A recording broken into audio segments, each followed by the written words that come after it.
fidèle au poste, hein, vous le savez, dans le tribunal de la télé, c'est l'émission de la joie, de la bonne humeur, hein, chaque semaine sur People 24, le dimanche à 21h. On vous permet comme ça de découvrir de nouveaux visages en télé, hein, de nouveaux chroniqueurs, de nouveaux animateurs.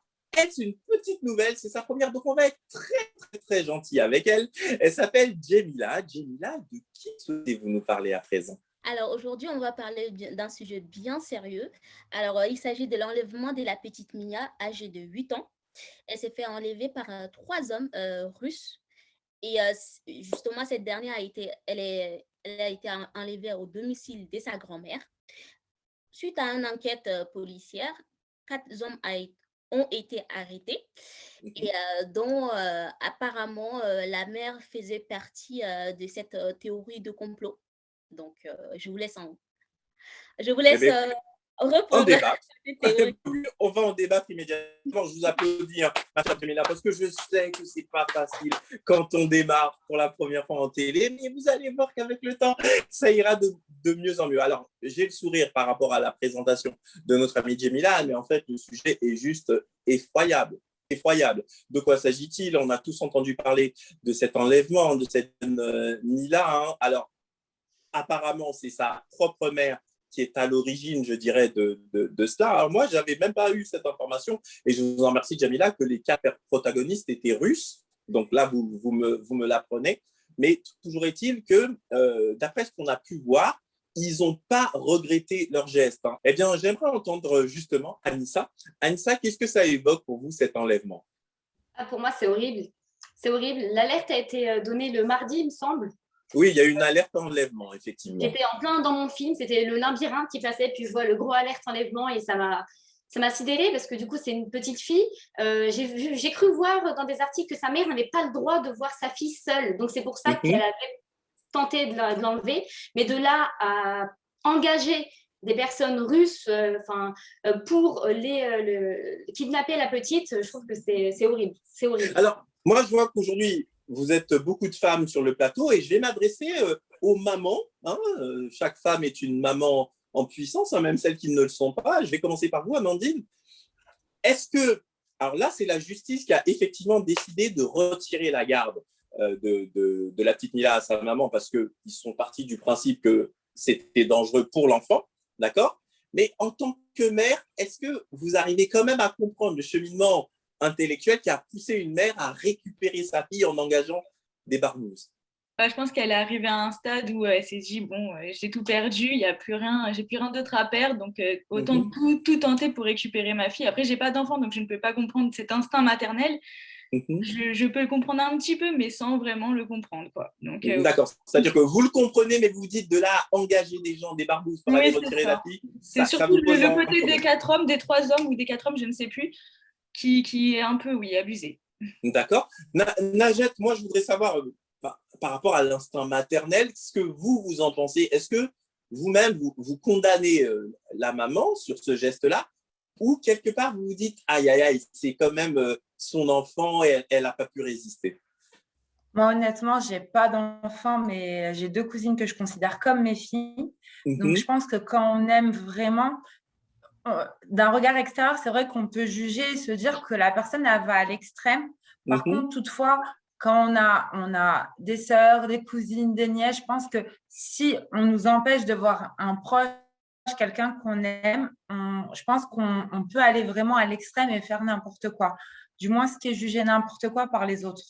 Et ça reste la chair de sa chair. Donc, voilà. Mais écoutez, en tous les cas, c'est dit. Alors, moi, je cherchais la maman, mais elle n'avait pas de maman. Je vais me tourner vers une personne dont je suis sûre qu'elle est maman, c'est Candice. Candice, vous-même, sur ce sujet-là, quand vous avez entendu parler de ça dans l'actualité, Candice, qu'est-ce que vous en avez pensé honnêtement? Mais en tout cas, moi, pour ma part, je ne l'ai pas jugé parce que je pars du principe, en fait, j'ai vécu un petit peu la même histoire. Mon histoire, effectivement, je la comprends. Je la comprends.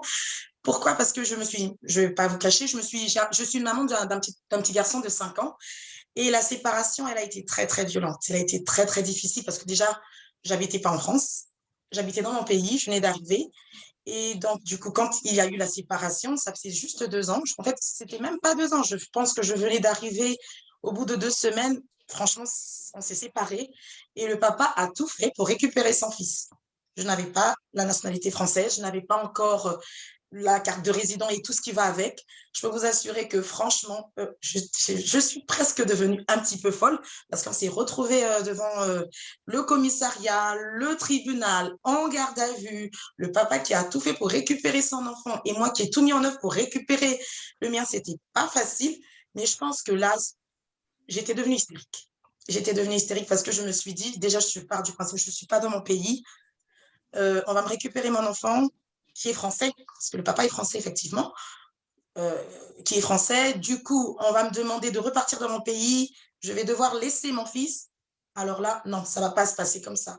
Ah non, ça ne va pas se passer comme ça. Donc, j'ai tout fait, tout mis en œuvre. Donc, justement, tout d'abord, merci, Candice, d'être sincère, mais je n'en attendais pas moins de vous. Je sais que vous êtes quelqu'un de profondément honnête, donc merci de cette sincérité que vous nous partagez, qu'on partage là avec les téléspectateurs. Mais pour en revenir justement à ce cas de cette femme, moi, si vous voulez, c'est sur la psychologie de maman dont je voudrais parler. Est-ce que vous, sans aller jusqu'à la défendre, c'est un aspect que vous comprenez, c'est-à-dire que la souffrance qu'elle a pu ressentir, qui a pu l'amener jusqu'à engager des barbouzes pour justement récupérer l'enfant?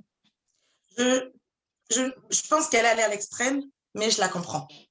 L'instinct maternel, il est plus que tout, c'est plus fort, il sort de ses entrailles, c'est son enfant qu'elle a porté pendant 9 mois, des galères et des galères pour porter un enfant, c'est pas évident. Donc, je pense que c'est l'instinct maternel qui a parlé, le déchirement, le cri d'une mère qui a parlé, c'est pourquoi elle a réagi comme ça. S'il fallait monter une histoire de toute pièce pour récupérer son enfant, pour le voir, c'est vrai que là, elles vont payer les conséquences. Je suis sûre qu'elle pourra même plus voir cet enfant vu comment ça s'est passé. Mais je pense que c'est le cri d'une mère et je peux le comprendre. Alors, je vais interroger Audrey, puis ensuite Anaïs qui nous a rejoint, qui est une petite nouvelle aussi, qui est arrivée en cours d'émission parce que malheureusement, elle devait préparer 2-3 petites choses, mais on est ravis qu'elle soit là. Je vais commencer par Audrey. Audrey, on a ce cas de figure qui, soyons honnêtes, on a tous entendu parler de ça dans les actualités, effectivement, qui nous interpelle. Mais là, on se met, et notamment avec le témoignage de Candice, du point de vue de la maman. Mais cette fois-ci, je vais vous demander de faire un effort intellectuel en vous mettant du point de vue de l'enfant. Et si des juges ont estimé, dans ce cas de figure, il ne s'agit pas d'une séparation comme pour Candice où l'amour de la mère n'a jamais été remis en cause dans ce cas-là. Mais là, en l'occurrence, vis-à-vis de la petite Mia, apparemment, il y avait des sévices ou il y avait des choses qui font que les juges ont estimé qu'il fallait séparer l'enfant de la maman, et je vous rappelle que l'enfant a été remis aux grands-parents. Donc, elle n'a pas été mise dans une famille où elle connaissait personne, mais aux grands-parents. Audrey, vous-même, qu'est-ce que ça évoque pour vous, cette situation? Alors, moi, pour avoir eu aussi l'expérience, on va dire, d'un père dangereux où la mère a dû protéger, là, c'est un peu le même contexte. Je pense que si cette mère, elle n'avait pas son enfant et qu'elle a été confiée aux grands-parents, je pense parce qu'elle devait être dangereuse. Et pour faire appel à 3 Ruskov qui ont débarqué, qui ont kidnappé la petite, c'est peut-être que le juge avait peut-être raison.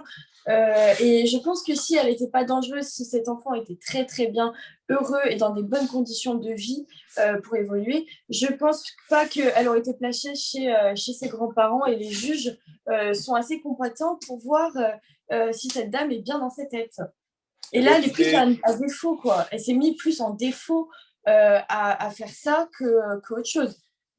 Mais écoutez, merci en tous les cas pour ce point de vue, ma chère Audrey. Vous voyez, c'est ça qui est intéressant dans le tribunal de la télé, c'est qu'en donnant la parole comme ça à plusieurs chroniqueurs et qui ont un point de vue de maman, de point de vue extérieur, mais ça nous permet de se forger soi-même une opinion. Voilà, je voudrais entendre également une petite nouvelle, elle s'appelle Anaïs. Anaïs, vous-même, qu'est-ce que cette histoire évoque pour vous? Quand vous avez entendu parler que cette jeune fille, Mila, s'était enlevée par sa propre mère, qui a fait appel à des barbouzes pour aller retirer l'enfant chez ses grands-parents, qu'est-ce que vous en avez pensé?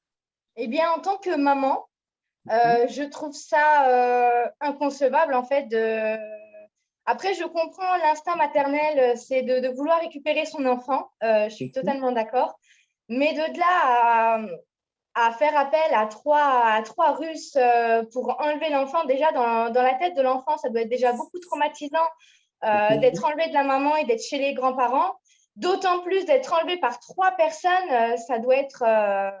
voilà, je pense que pour l'enfant, ça doit être vraiment très traumatisant. Mais vous ne pensez pas si bien dire, ma chère Anaïs, parce qu'on a vu justement les éléments d'information qui sortent de l'enquête et des auditions de ces personnes, hein, qui, au moment où on parle, la garde à vue est terminée, mais au moment où nous enregistrons cette émission, leur garde à vue a été prolongée. Et effectivement, il y a des éléments d'enquête qui sortent, et comme quoi ils étaient venus avec un texte à lire à la grand-mère, enfin aux grands-parents, pour qu'ils s'exécutent sans broncher, quoi. Donc, ça fait un peu froid dans le dos. Allez, on va terminer cet aspect-là. Hein. Je voudrais entendre notre ami Nicolas. Nicolas, vous-même, oui, j'ai interrogé beaucoup de femmes, mais je voudrais aussi avoir l'avis des hommes. Qu'est-ce que ça a évoqué pour vous, cet enlèvement de la petite Mila?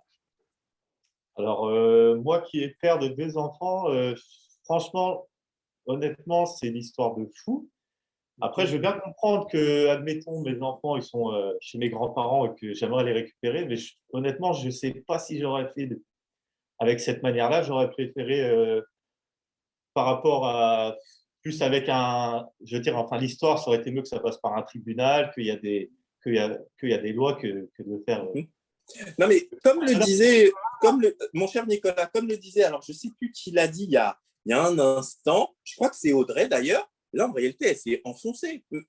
Candice aussi l'a dit. Là, elle s'est complètement enfoncée parce qu'en ayant cette action, elle a montré aux yeux du tribunal, au contraire, qu'elle est réellement dangereuse.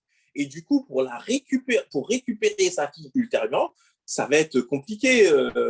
Candice, justement, je vous redonne la parole à Candice. Je voudrais avoir votre point de vue là-dessus. Ça va être super compliqué parce qu'elle s'est vraiment, vraiment enfoncée. Et puis, j'ai des petits détails que Kevin, vous avez dit là tout à l'heure que je n'avais pas. Il y avait un texte, mais là, je me rends compte que vraiment, elle a bloqué. En fait, je ne sais pas ce qui s'est passé. Oui, non, mais c'était une opération qui était préparée. Hein. Ça n'a pas été fait comme ça à la dernière minute. Hein. Ah oui, je n'avais pas ce détail, mais vraiment, elle s'est enfoncée. Là, j'avais vraiment pas ce… Non, mais là, non, je rejoins Audrey sur le fait que si le juge est arrivé au point de retirer la garde à cette maman et de donner la garde aux grands-parents, c'est que franchement, la maman, elle est allée un peu fort. Et là, avec ce qu'elle a fait, mais je pense qu'elle ne verra plus cet enfant. Là, c'est l'extrême. Par bonheur, on est quand même dans un système, là, pour le coup, en termes de visite de l'enfant. Si elle montre un autre visage dans les années qui viennent, bien sûr qu'elle aura à nouveau accès à son enfant. Mais après un coup pareil, c'est évident que pendant un certain temps, c'est pas de demain la veille qu'on lui attribuera, à mon avis, le système judiciaire la garde. Quoi qu'il en soit, moi, j'aimerais vraiment, chers amis téléspectateurs, que vous réagissiez à cette affaire. Pour ce faire, vous le savez, c'est très simple. Hein. Vous allez du côté du site internet de la chaîne à l'adresse www.people24.tv et vous n'hésitez pas, dans la rubrique Le tribunal de la télé, à sélectionner le tribunal de la télé. Vous aurez un lien qui vous mènera directement vers la chaîne YouTube de People24 et vous pourrez commenter cette émission lorsqu'on la mettra éventuellement sur YouTube. Autre nouveauté, vous le savez, on travaille actuellement sur un journal de 20 heures un petit peu particulier, hein, qui sera le 20 heures de People24 que je vais avoir le plaisir de présenter. Et pour ce journal télévisé, figurez-vous, contrairement aux autres chaînes d'infos qui font appel qu'à des spécialistes pour décortiquer et analyser l'actualité, eh bien, on veut vous entendre, vous les Français, réagir à l'actualité. Pour ce faire, c'est très simple. Soit vous-même, vous êtes dans l'actualité, il vous est arrivé un fait que vous voulez partager avec l'opinion publique, eh bien, vous allez sur le site internet de la chaîne à l'adresse www.people24.tv, vous sélectionnez la rubrique People24 vous donne la parole et là, vous aurez un formulaire pour pouvoir témoigner de ce qui vous est arrivé. Autre possibilité, il ne vous est rien arrivé, mais il y a un événement dans l'actualité que vous voulez absolument commenter parce que vous dites « Ah non, là, je veux donner mon point de vue ». Eh bien, grâce à ce nouveau journal de 20 heures, vous allez avoir la possibilité de réagir. Pour ce faire, même chose, vous vous rendez du côté du site internet de la chaîne à l'adresse www.people24 vous donne la parole et là, vous sélectionnez la rubrique commenter l'actualité et on se fera un plaisir de vous accueillir en direct dans l'émission Le Journal de 20 heures de People24. Immédiatement, c'est la publicité, mais ne bougez pas, il y en a à peine pour 4 minutes, on se retrouve juste après et vous êtes bien dans le tribunal de la télé.